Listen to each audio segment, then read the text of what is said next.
बिस्मिल्लाहिर्रहमानिर्रहीम। उर्दू पेजेस के मोअज़्ज़ज़ नाज़रीन को अस्सलाम वालेकुम।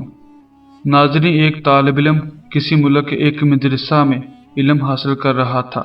उस मुल्क का जो बादशाह था उसकी एक खूबसूरत बेटी थी।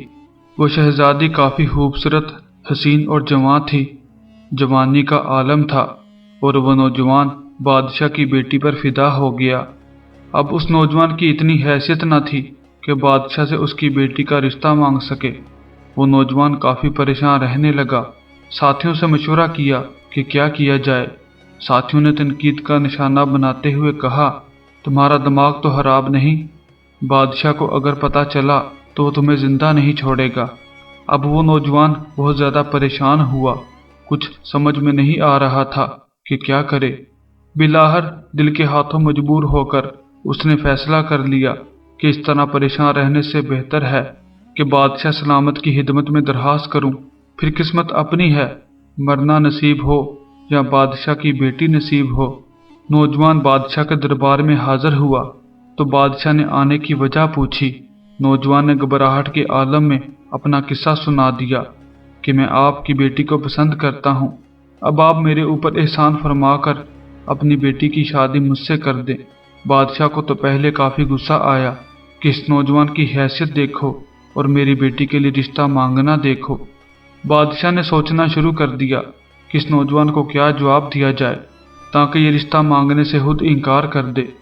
कुछ देर सोचने के बाद बादशाह ने नौजवान के सामने एक शर्त रख दी कि अगर तुम मेरी शर्त को पूरा कर दो तो मैं अपनी बेटी का निकाह तुमसे कर दूंगा।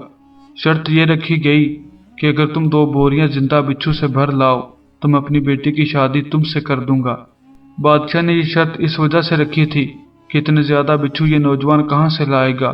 यकीनन नौजवान इस शर्त को पूरा ना कर सकेगा और दोबारा रिश्ता नहीं लाएगा। नौजवान बादशाह की ये शर्त सुनकर हैरान भी हुआ और परेशान भी कि वो 2 बोरियां बिच्छू कहाँ से लाए। खैर, तालिब इल्म ने मदरसे का रुख किया और अपनी पढ़ाई में मसरूफ हो गया। लेकिन पढ़ाई में अब उसका दिल नहीं लग रहा था क्योंकि वो हर वक्त यही सोचता रहता कि इतने सारे बिच्छू कहाँ से लाए। उस तालिब इल्म का एक उस्ताद भी था जो काफ़ी दिनों से उस पर नज़र रखे हुए था। उस्ताद ये देख रहा था कि इस नौजवान को क्या हो गया है, हर वक्त परेशान रहता है। एक दिन उस्ताद ने उसे अपने पास बुलाया और परेशान होने की वजह पूछी तो नौजवान ने पूरा किस्सा सुना दिया और बादशाह की शर्त से भी आगाह कर दिया। उस्ताद ने नौजवान को समझाते हुए कहा कि तुम परेशान न हो, शाम को मेरे पास आना, तब तक मैं कुछ सोचता हूँ। वो नौजवान चला गया और खुशी के मारे शाम होने का इंतज़ार करने लगा। बिलाहर शाम हुई और तालिब इल्म अपने उस्ताद के पास हाजिर हुआ तो उस्ताद ने नौजवान को 2 बोरियां लाने को कहा।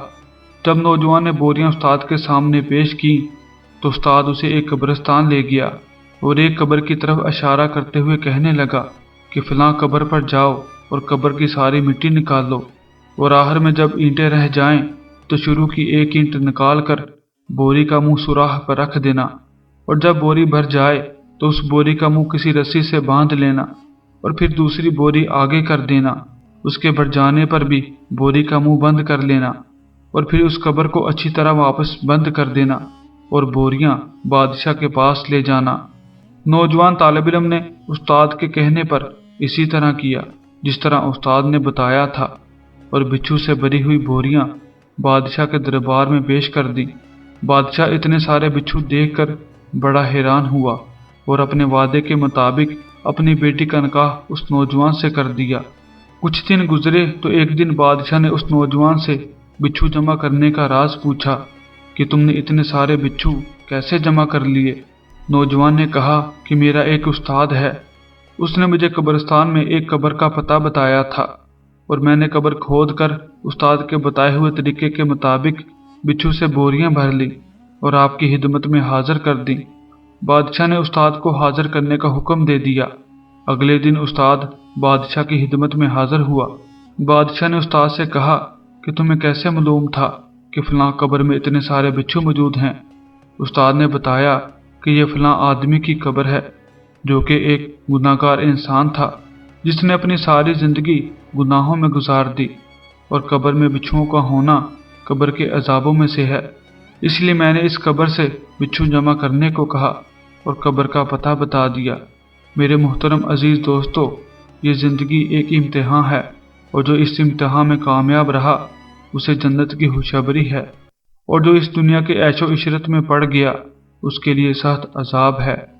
اللہ تعالی ہمیں حضور اکرم صلی اللہ علیہ وآلہ وسلم کی حیات مبارکہ اور سنت کے مطابق زندگی بسر کرنے کی توفیق عطا فرمائے، آمین یا رب العالمین۔ دوستو، امید کرتا ہوں یہ ویڈیو آپ کو ضرور پسند آئی ہوگی۔ اپنی محبت کا اظہار اس ویڈیو کو لائک اور شیئر کر کے کریں۔ پھر ملاقات ہوگی ایک نئی ویڈیو کے ساتھ، تب تک اللہ حافظ۔